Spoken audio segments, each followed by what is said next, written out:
Restaurant থেকে দেখুন চলে আসলাম সুন্দর একটা রেসিপি নিয়ে। কচুরলতি হবে। দেখুন কচুরলতি নিয়েছি, টমেটো নিয়েছি, পেঁয়াজ কুচি নিয়েছি, চিংড়ি মাছটা ভাজা আছে।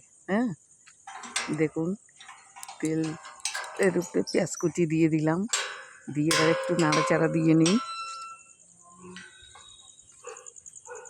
চিংড়ি মাছটা আবার দিয়ে দিলাম তেলের উপরে, আগে ভেজে রেখেছিলাম, আবার দিয়ে পেঁয়াজটার সাথে একসাথে কষিয়ে নেব। নিয়ে লতিটা দিয়ে দেখুন সুন্দর বেশ, এবার দেখুন একটু নাড়াচাড়া দিয়ে ভালো করে বেশ মিশিয়ে দিই।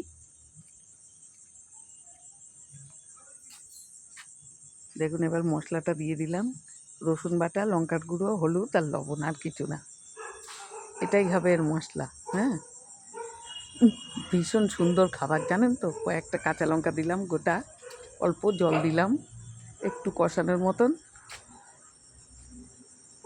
আমি আর জল দেবো না, এটাই আমি ঢেকে ঢেকে নামাবো।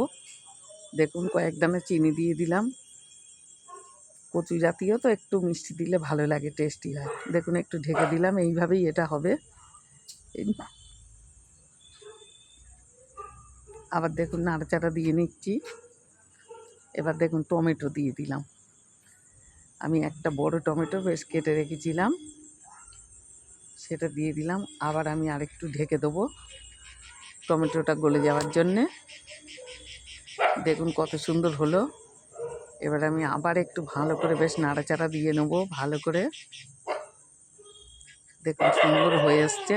আমার বাড়ি শ্যাডো আছে কুকুর, জানেন তো, ও শুধু ডাকছে সাউন্ডটা দেওয়ার সময়। দেখুন সুন্দর হয়েছে। মাংস রেখে লতি খেতে ইচ্ছা করবে, এত সুন্দর লাগে।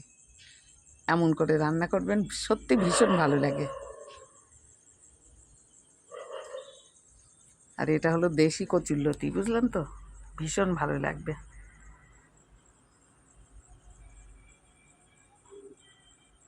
দেখুন আরেকটু নাড়াচাড়া দিয়ে নিই, তারপরে আমি দেখুন তুলে নেব। পাশে একটা প্লেট নিয়েছি, তাতে আমি তুলে তুলে নিচ্ছি।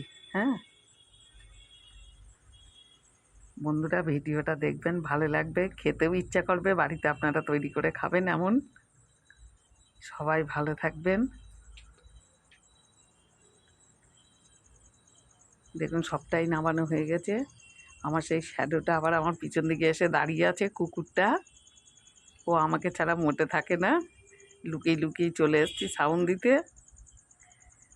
যাই হোক, সবাই ভালো থাকবেন, ছাড়লাম, টাটা।